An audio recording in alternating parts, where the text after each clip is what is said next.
All right, this is meeting number 4.2. So we're focusing on chapter 4 now. And so I'm just going to bring up the file again. So 2. All right. So in chapter 3, we found out that the commandments have been shrunk down into one maxim: 4 legs good, 2 legs bad, to make it easier for the uneducated animals. And then that leaves the door open for the pigs to do whatever they need to do in order to run the farm and have as much control as possible. So chapter 4, we have spreading the message, battle of the cowshed, and the costs of war. So I've talked about rebranding, where we have one entity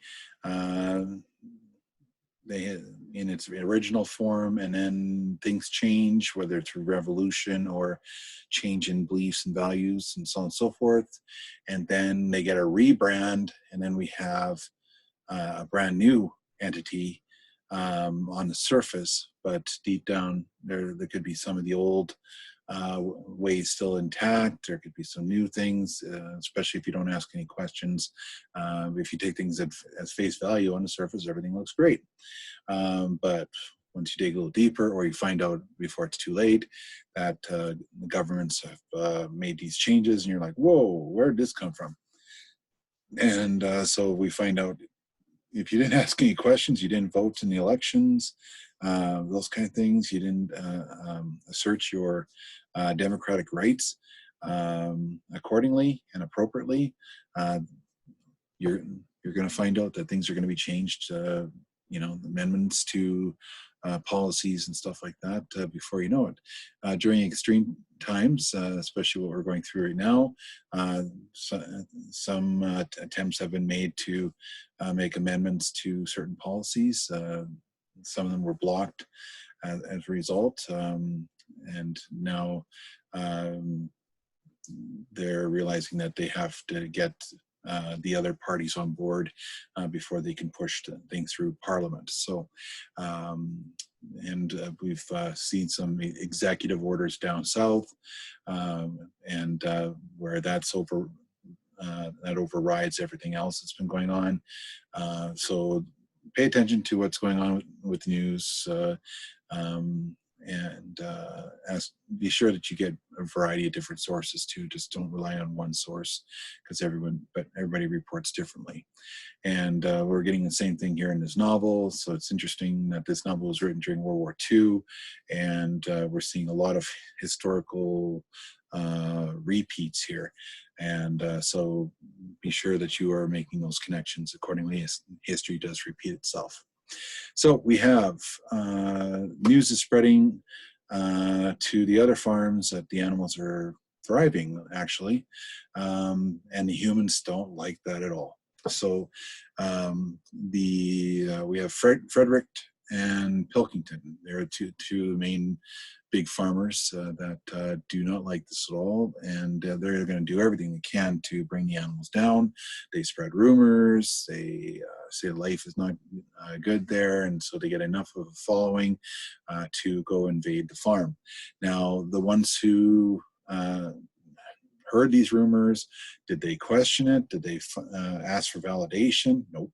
They went along because it's Frederick and Pilkington. They're one of the better farmers in the area, and if they say the sky is green, then the sky is green. And so they join in arms, and they go and invade Animal Farm, formerly known as Manor Farm. So there's that rebranding. So other animals on the other outside, they start to realize that, hey, this Beasts of England national anthem is a good sense of pride for everybody. Uplift their spirits and stuff like that. And every time that's sung on other farms, the owners flog their animals. So reference to slavery there, and another historical tie. The humans try to reclaim Animal Farm, or in their minds, it's still Manor Farm. They're not going to call it Animal Farm. And so we get a 5-wave attack. So a good example of this would be Last Samurai with Tom Cruise, and how the samurais were able to provide a 5-wave attack. We've seen it in air battles during World War II.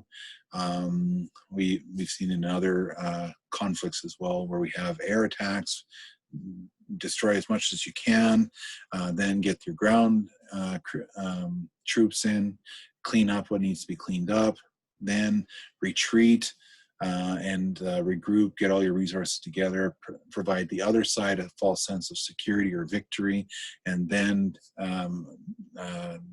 when they come at you, you have your final attack, you've got everything ready to go, and then you just decimate them. So if this was done in the classroom, I would have had some visuals to help. But right now, I think the best example, if you have access to The Last Samurai, that would be, especially towards the end of the movie, they have that final battle. So you can certainly take a look at that. And there might be some YouTube clips available as well. And the humans flee, the animals are victorious. Napoleon is nowhere to be seen during this battle. The animals weren't prepared, though, for the consequences of the battle and the cost of war. So there's people in our society that think that we go to war and it's going to be great for our country and stuff like that. But then once the war is done, we look at the cost, the high cost, the lives that were lost, the price that was paid, and so on and so forth. Was war necessary? Or if it was necessary, did we have to go to this extent to win the war, and so on and so forth. So if we look at Nagasaki and Hiroshima, was it necessary to decimate those two cities to finally put an end to the war in World War II, or could have been done differently? Okay, so this is where you look at history and what happened and the decisions that were made there.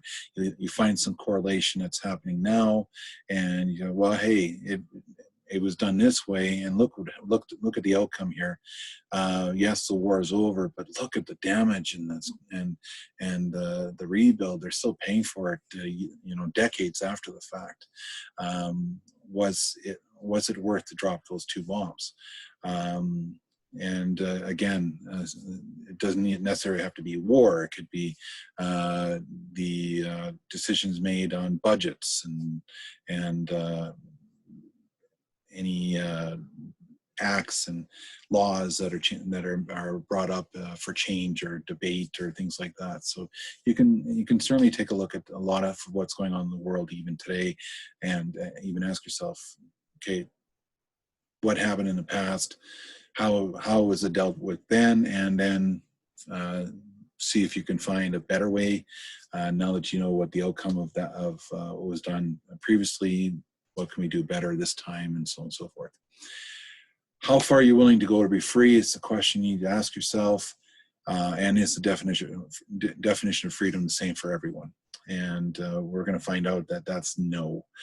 Snowball has his own definition. Napoleon has his. Even Old Major had his before he passed. And the animals have theirs. And right now, the animals is just owning the farm. That's their freedom right there. But Snowball and Napoleon have differing views on what that freedom looks like, and we're going to find out how far they're going to go to maintain control. Who's going to come on top, Snowball or Napoleon? Snowball and Boxer were decorated for their dedication to the battle, and a celebration would take place once again to acknowledge. So they had a celebration to acknowledge the revolution and now this battle as well. So they're going to fire the gun off of Mr. Jones and the flag raised to symbolize victory. Very similar to Soviet public presentations during the Cold War. We've seen other public presentations where nationalism is presented. Again, there's two sides of the spectrum. We have the pride in our country, go Canada, go, or we have the other end where it's our country first and everybody else second. Keep that in mind when we focus on what nationalism is. All right, so that's the end of chapters 3 and 4. Chapters 5, 6, and 7.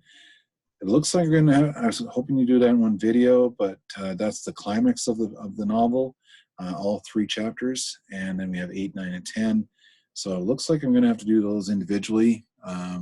It's not what I wanted to do, but I guess we're going to have to for time-wise. So I'm going to do that after the break. So just a reminder that Easter is a break.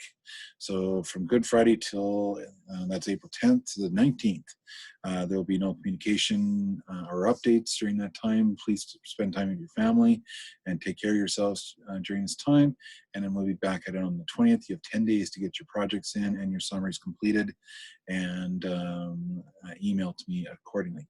And please label if you're doing visual, written, and written. Those two have to go together. And then you have your major projects, the 3 questions: why you did what you did, how did it help you understand the text, and where did you get it from? Okay. Other than that, take care and be safe. And we will talk to you later.